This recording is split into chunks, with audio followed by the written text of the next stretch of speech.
This channel does not promote any violent, harmful, or illegal activities. All content provided by this channel is meant for an educational purpose only. ওয়াকফ সম্পত্তি মানে সেনাবাহিনী আর রেলের পরে দেশের সবচেয়ে বেশি সম্পত্তি আছে যেখানে, সেটাই হচ্ছে ওয়াকফ বোর্ড এর অধীনে থাকা সম্পত্তি। এবার সেই ওয়াকফ বিলে সংশোধনী এনেছে কেন্দ্র, তা নিয়ে তীব্র আপত্তি, সংসদ বিধানসভায় শোরগোল। কিন্তু কেন এ নিয়ে এত প্রতিবাদ? সৌদি আরব বা আরবের যে কোনো দেশে সেখানে এতটা দাপট না থাকলেও ভারতে কেন ক্ষমতাশালী হয়ে উঠল ওয়াকফ বোর্ড? কেন্দ্রের আনা ওয়াকফ সংশোধনীতে কি থাকছে, আর সংশোধনী নিয়ে কি বলছেন সংখ্যালঘুরা? সংশোধনে কার লাভ, কার ক্ষতি জানিয়ে ইদানিংকালে এত শোরগোল। আর এত শোরগোল বলেই আজকের স্পেশাল 9 এখানেই। আজকের স্পেশাল ওয়াকফ রাজনীতি, আপনাদের সঙ্গে আমি মঞ্জিরা।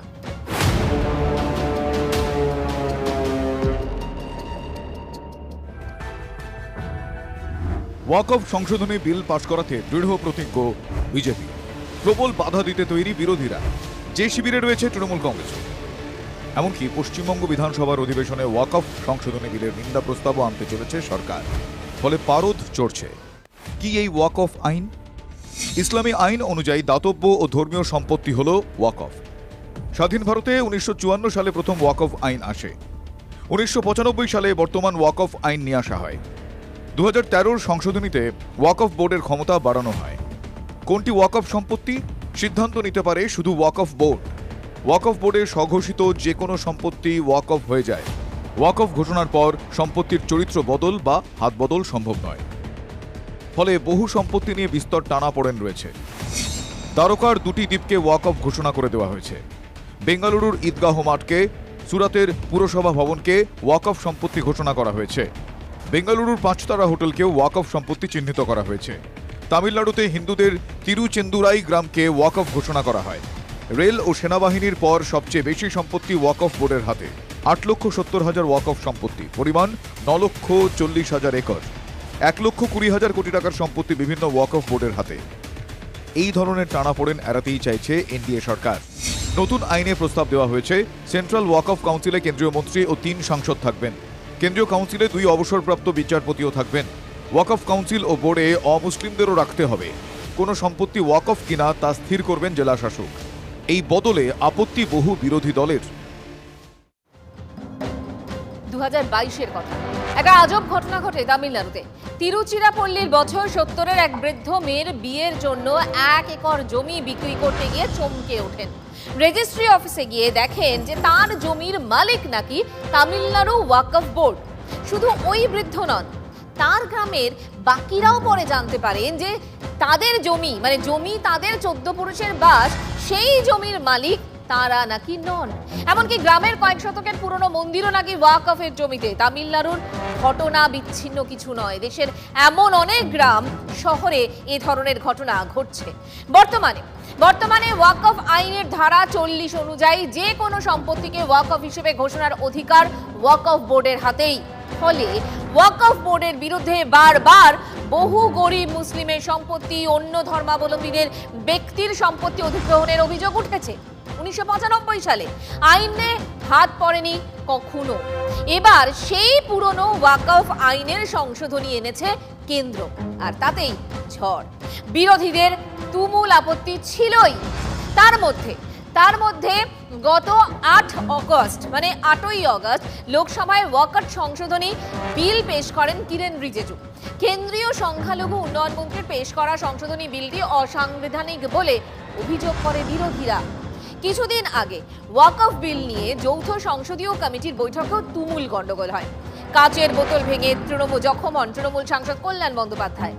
এমনকি বৈঠকে অসংসদীয় ভাষা প্রয়োগের অভিযোগ কল্যাণকে 1 দিনের জন্য সাসপেন্ডও করা হয়। ওয়াকফে স্বচ্ছতা আনতে চলতি বিলে 44টি সংশোধনী আনার সিদ্ধান্ত নিয়েছে। আর কি আছে এই ওয়াকফ সংশোধনীতে দেখাই আপনাদের, দেখুন। বিগওয়াল একটু দেখানোর চেষ্টা করি আপনাদের কি সংশোধনী রয়েছে। ওয়াকফ কি আছে এই ওয়াকফ সংশোধনীতে? কেন্দ্রীয় পোর্টালের মাধ্যমে ওয়াকফ সম্পত্তির নথিভুক্তকরণ। আর কি রয়েছে? কেন্দ্রীয় ওয়াকফ কাউন্সিলের পাশাপাশি প্রতি রাজ্যে ওয়াকফ বোর্ডের কথা বলা হচ্ছে। আর কি রয়েছে, ওয়াকফ বোর্ডে মুসলিম মহিলা এবং অমুসলিমদের প্রতিনিধিত্বর কথাও বলা হচ্ছে এবং আগামীতে কোনো সম্পত্তি ওয়াকফ হিসেবে ঘোষণার অধিকার হারাবে ওয়াকফ বোর্ড। ক্ষমতা তুলে দেওয়া হবে জেলা শাসকদের হাতে। আর যারা মুসলিম এবং শেষ 5 বছর ইসলাম ধর্ম পালন করেছেন তারাই দান করতে পারবেন এই সম্পত্তি। সংশোধনী গ্রাহ্য হলে ওয়াকফ বোর্ডের চেয়ারম্যানের থেকেও শক্তিশালী হয়ে উঠবেন কে? তাহলে জেলা শাসক। যাবতীয় গুরুত্ব হারাবে ওয়াকফ বোর্ড। এখানে বলা হচ্ছে যে উইডো, বিধবা মহিলা, মুসলিম সম্প্রদায়, তাদের কল্যাণার্থে সম্পত্তি দেওয়া হবে সরকারের, এটা সংশোধনী আছে। এটা তো আপনি অস্বীকার করবেন না। মহিলা রিপ্রেজেন্টেশন ওখানে রাখা হবে, এটা তো সঠিক। সরকারি নিয়ন্ত্রণ কালেক্টরদের রাখা হবে, সেটা নিয়ে আপনাদের অবজেকশন থাকতে পারে, কিন্তু আমি বলছি সরকারি নিয়ন্ত্রণ কিন্তু একটা গ্রহণযোগ্য ব্যবস্থার অংশ, এটা থাকা দরকার। তাৎপর্যপূর্ণ বিষয় হলো মোদি জামানায় এ পর্যন্ত মাত্র তৃতীয়বার কোনো বিষয় যৌথ সংসদীয় কমিটি বা জেপিসির দরজায় পৌঁছলো। এর আগে জাতীয় নাগরিকপঞ্জি এবং তথ্য সুরক্ষা আইন জেপিসির কাছে পাঠিয়েছিল। সেখানে বিরোধীদের দাবি তোলা মাত্র ওয়াকফ বিলটি জেপিসির কাছে পাঠানো হলো এবং বাড়িয়ে দেওয়া হলো কমিটির মেয়াদ। 3 তালাক, সেই 3 তালাকের পর আরও একটি সংস্কার মোদি সরকারের। সামনে দিল্লির বিধানসভা ভোট, প্রশ্ন উঠেছে ওয়াকফ আইনে সংশোধনী এনে কি অনেকগুলো উদ্দেশ্য পূরণ করতে চাইছে তার মানে বিজেপি?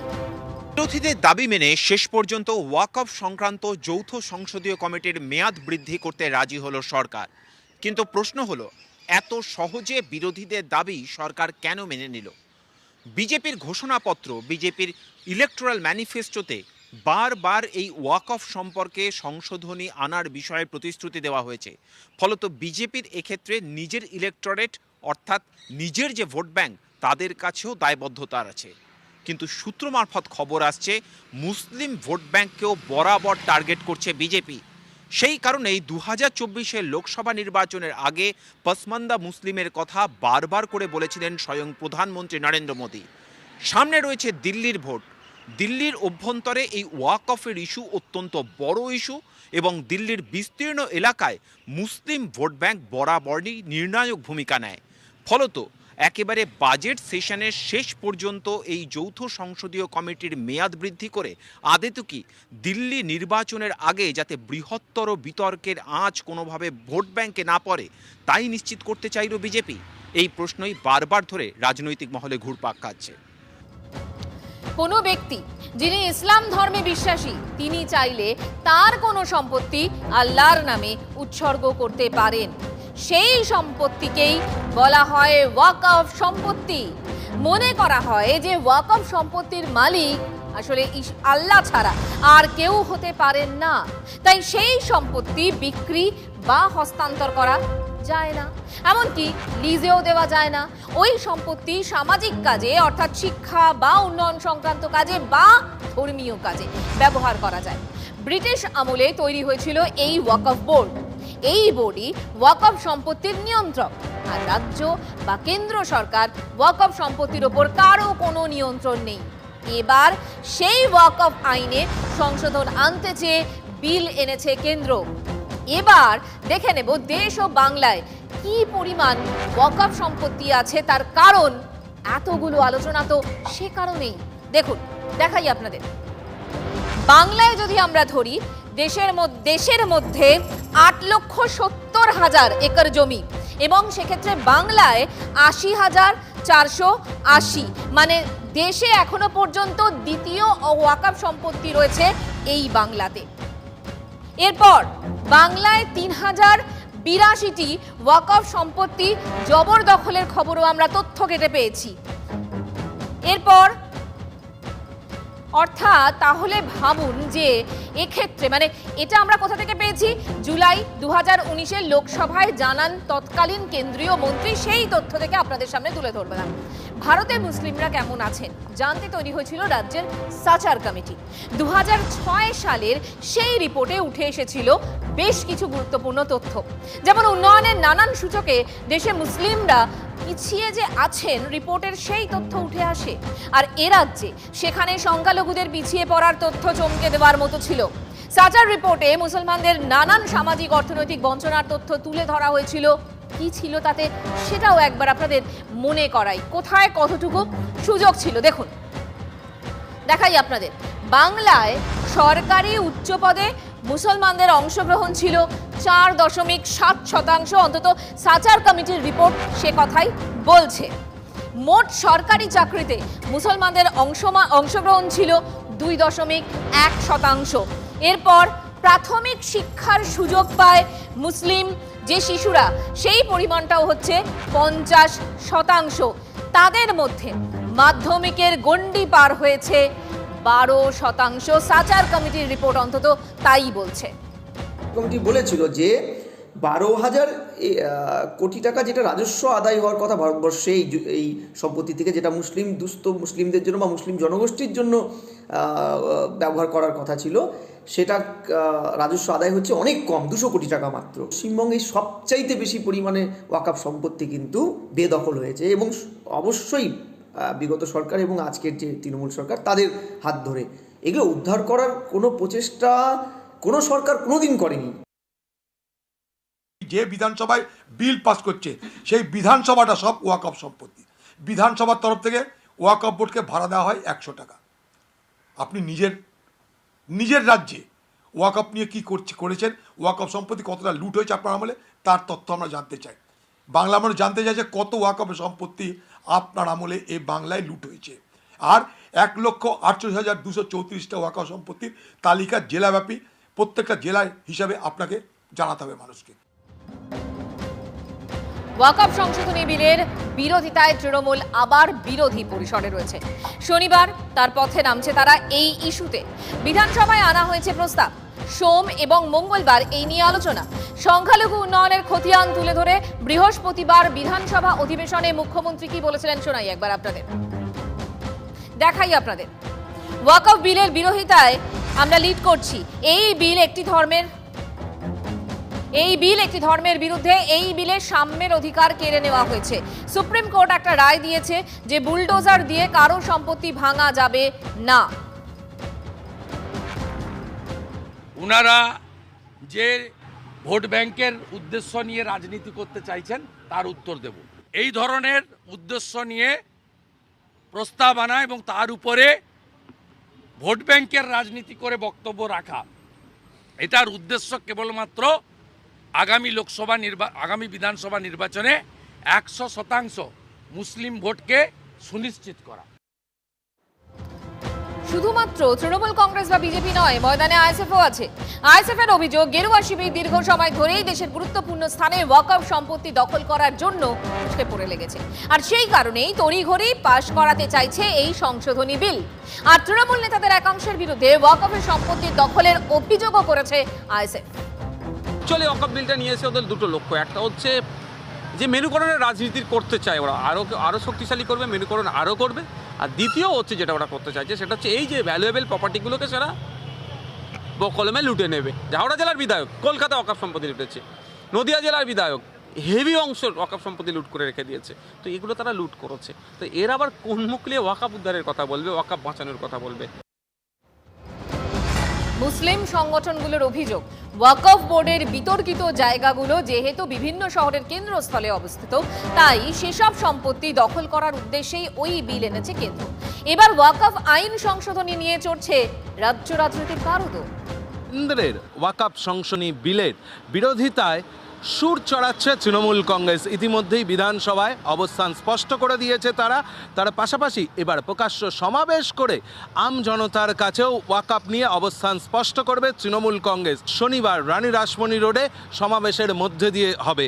আর বিজেপি পাল্টা তৃণমূলকে আক্রমণ করছে যে বহু বিধায়ক নেতা মন্ত্রীরা রয়েছেন যারা ওয়াকফ সম্পত্তি দখল করে বসে রয়েছেন। সেই সুরে কথা বলছেন নওশাদ সিদ্দিকীও। সিদ্দিকুল্লাহ চৌধুরী তিনি তৃণমূলের সমাবেশ নিয়ে খুব একটা মাথা না ঘামালেও নিজের মতো করে সংগঠনকে গোছাচ্ছেন জমিয়াতে উলেমায়ে হিন্দের নামে। আর জানিয়ে রাজনৈতিক মহলের বিশেষজ্ঞরা বলছেন 2026 দরজায় কড়া নাড়ছে এ রাজ্যের বিধানসভা নির্বাচন। সেই লক্ষ্যেই হয়তো ঘর গোছাতে চাইছে তৃণমূল থেকে বিজেপি বা নওশাদ সিদ্দিকী, সিদ্দিকুল্লাহ চৌধুরী। তারই একটা বড় সূচনা তারা এই ওয়াকফ বিল নিয়ে নিজেদের অবস্থানের মধ্যে দিয়েই স্পষ্ট করছেন। বিরোধীদের অভিযোগ যে দেশের মধ্যে ওয়াকফ সম্পত্তি যদি সব থেকে বেশি দখল হয়ে থাকে সেটা হচ্ছে পশ্চিমবঙ্গে, আর তৃণমূলের জামানায় সেটা আরো অনেকটা বেশি হয়েছে এবং সেখানে জড়িয়ে শাসক দলের নেতারা। কয়েক বছর আগে কলকাতা হাইকোর্টের নির্দেশে পুরসভার কর্মীরা জবরদখল রুখতে গেলে আক্রান্ত হন। এই নিয়ে পুরসভার নজরদারি নিয়েও ক্ষোভ প্রকাশ করে আদালত। সরকার তারা ওয়াকফ নিয়ে আলোচনার পরিবর্তে যে রাস্তায় নেমে যে মিটিং মিছিলগুলো করছে, এটা কিন্তু তখনই তাদের করার রাইট ছিল যদি তারা ক্ষমতায় আসীন হয়ে 11 সালের পরে যে প্রতিশ্রুতি দিয়েছিল আগে সেটা কার্যকর করত। ওয়াকফ সম্পত্তি যে দখল হয়ে গেছে, ভারতবর্ষের সবচেয়ে বেশি দখলকৃত ওয়াকফ সম্পত্তি পশ্চিমবঙ্গে, সেটা উদ্ধার করে মুসলিম সমাজ, সংখ্যালঘু সমাজের কাছে এটা বার্তা দিত, দেখো তোমাদের সম্পত্তি আমরা উদ্ধার করেছি। মানে এত রাজনৈতিক তরজা চলছে, আসলে বলুন তো এই ওয়াকফের সংশোধনী নিয়ে কেন এত হইচই? এতে কার লাভ কার ক্ষতি? রাজনৈতিক বিশ্লেষকের কাছ থেকে একটু বুঝে নেওয়ার চেষ্টা করি। রাস্তায় নেমে তার রাজনীতি করতে চাইছে, এটা একটা কৌশলগত অবস্থান। মমতা ব্যানার্জিদের মতন দল, কংগ্রেস, তা সিপিএম, এই যে যারা স্বঘোষিত সেকুলার, তাদের কিন্তু প্রথমে তাদের সময়ে বা তাদের শাসিত রাজ্যে যে পরিমাণে ওয়াকফ সম্পত্তি দখল হয়ে গেছে, তাদের দলের একাধিক নেতামন্ত্রী তার সাথে যুক্ত ওতপ্রোতভাবে, সেগুলো উদ্ধার করে আগে সংখ্যালঘু সম্প্রদায়ের কাছে কনফিডেন্স বিল্ড আপ করার কথা যে আমরা আমাদেরটা করেছি। এই যে সংশোধনী, ওয়াকফ সংশোধনী, সত্যি সেটা বিরোধীরা মেনে নেবে? বিরোধিতা কোন জায়গায় পৌঁছবে, কতটা সুর চড়বে, অবশ্যই আমাদের নজর থাকবে, কারণ এর উত্তর একমাত্র দেবে সময়। আপাতত আমি এখানে শেষ করছি, আমি বিদায় নিচ্ছি। দেখা হবে আগামীকাল, সঙ্গে থাকুন।